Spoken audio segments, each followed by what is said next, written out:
أما بعد فقد قال الله تبارك وتعالى في كلامه المجيد وأن ليس للإنسان إلا ما سعى وأن سعيه سوف يرى ثم يجزاه الجزاء الأوفى. اسٹیج پر تشریف فرما معزز علماء کرام، محترم بزرگوں، نوجوان ساتھیوں، عزیز طلباء و طالبات اور پردہ نشین مائیں بہنیں، یقیناً جس بے باکانہ،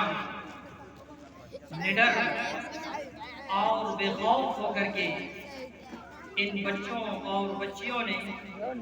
آپ کے سامنے جو بھی پیش کیا قابل تعریف. اسٹیج پر آ جانا، عوام کے سامنے، لوگوں کے سامنے کھڑے ہو جانا اور دو چار باتیں کہہ لینا، یہ سب کی بس کی بات نہیں ہے. قابل مبارکباد ہیں یہ بچے اور بچیاں جنہوں نے محنتیں کی اور آپ نے ان کی محنتوں کو دیکھا اپنی آنکھوں کے سامنے. ساتھ ہی قابل مبارکباد کے مستحق ہیں ان بچے اور بچیوں کے اساتذہ جنہوں نے انتہائی محنت و مشقت اور لگن کے بعد آپ کے سامنے یہ رزلٹ اور نتیجہ پیش کیا کہ آخر ہم آپ کے بچے اور بچیوں کو کس چیز کی تعلیم دیتے ہیں. عزیزان گرامی، یہ علم جسے اللہ رب العالمین نے ہم تمام مسلمانوں کے اوپر حاصل کرنے کو فرض قرار دیا ہے، یہ کوئی معمولی چیز نہیں ہے. اس سلسلے میں صحابی رسول صلی اللہ علیہ وسلم حضرت ابو الدرداء رضی اللہ تعالی عنہ نے فرمایا ہے: اطلبوا العلم فإن عجزتم فأحبوا أهله وإن لم تحبوهم فلا تبغضوهم. کہ لوگوں،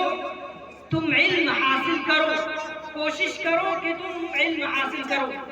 اگر تم علم حاصل نہیں کر سکتے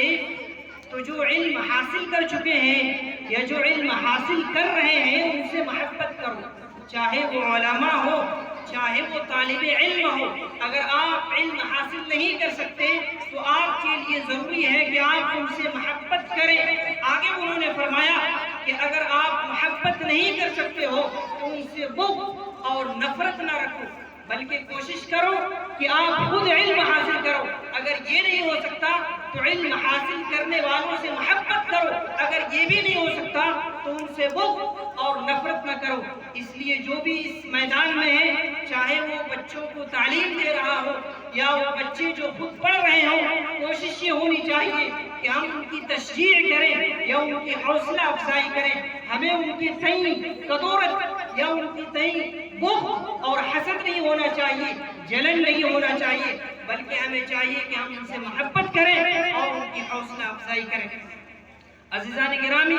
یہ علم جسے آپ کے اوپر اللہ رب العالمین نے فرض کیا ہے، اس سلسلے میں میں آپ کے سامنے شیخ الاسلام امام ابن تیمیہ رحمہ اللہ تعالی، جو انتہائی بڑے محدث، فقیہ اور علوم اسلامیہ کا کہہ لیجئے یا شریعت اسلامیہ کا کہہ لیجئے، اللہ رب العالمین نے صحابہ اکرام رضوان اللہ علیہم اجمعین کے بعد جن شخصیات کے ذریعے سے اس اسلام کی حفاظت کی ہے، ان ناموں کو انگلیوں میں آپ گن سکتے ہیں. ان میں سے ایک نام شیخ الاسلام امام ابن تیمیہ رحمہ اللہ تعالی ہے. انہوں نے فرمایا: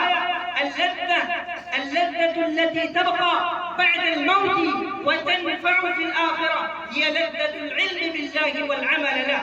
کہ وہ لذت یا وہ چاشنی یا وہ مٹھاس یا وہ مزہ جو انسان مرنے کے بعد اور آخرت میں محسوس کرے گا، وہ صرف اور صرف اللہ رب العالمین کا علم حاصل کرنا ہے اور اس پر عمل کرنا ہے. تو شیخ الاسلام امام ابن تیمیہ رحمہ اللہ نے کتنی قیمتی باتیں کہی، کتنی قیمتی بات کہی ہے آپ نے کہ دنیا کی لذت یا دنیا کی مٹھاس یا مزہ جو انسان مرنے کے بعد محسوس کرے گا یا جس کے ذریعے سے انسان آخرت میں نفع اٹھائے گا، وہ صرف اور صرف اللہ رب العالمین کا علم حاصل کرنا ہے، شریعت کا علم سیکھنا ہے کرنا ہے. اگر ہم چاہتے ہیں, ہماری خواہش ہے کہ مرنے کے بعد ہم قبر کی زندگی میں یا اس قبر کی تاریکی میں ہمیں کوئی چیز کام آئے, تو ہم تعلیم کے اوپر, اپنے اولاد کے اوپر انویسٹمنٹ کریں. سمجھیے آپ اپنے بچوں کو جو دین سکھا رہے ہیں, اس کے اوپر جو چیز خرچ کر رہے ہیں, یہ آپ کی قربانی ہے, اور آپ کی یہ قربانی آخرت میں فائدہ پہنچائے گی, چاہے وہ کسی بھی شکل میں ہو. عزیزان گرامی, اسی طریقے سے علامہ ابن قیم رحمہ اللہ تعالی نے فرمایا, شیخ الاسلام امام ابن تیمیہ رحمہ اللہ کے موت کے بڑے شاگرد, انہوں نے فرمایا اصل کل خیر هو العلم والادب واصل كل شر هو الجهل والظلم, کہ دنیا کے اندر جتنی بھی اچھائی, بھلائی یا نیکی کا کام آپ دیکھ رہے ہیں, ان سب کی بنیاد یا اساس یا جڑ علم اور عدل ہے. دنیا کے اندر جتنی بھی اچھائی آپ دیکھ رہے ہیں یا نیکی کی شکل میں جو بھی کام آپ دیکھ رہے ہیں, پا رہے ہیں, وہ صرف اور صرف علم کا ثمرہ ہے, یا علم کا نتیجہ اور پھل ہے. وَأَصْلُ كُلِّ شَرٍ هُوَ الْجَهْلِ وَظُلْمُ, اور دنیا کے اندر جتنی بھی برائی یا جتنی بھی بری چیزیں یا برائیاں آپ دیکھ رہے ہیں, بدی کے کام, برائی کے کام جو آپ کو نظر آ رہی ہیں, وہ جہل اور ظلم ہے. یہ جہالت اور ظلم کے نتیجے میں یہ چیزیں پیدا ہوتی ہیں. آپ چاہتے ہیں کہ معاشرے میں امن پھیلے, آپ چاہتے ہیں کہ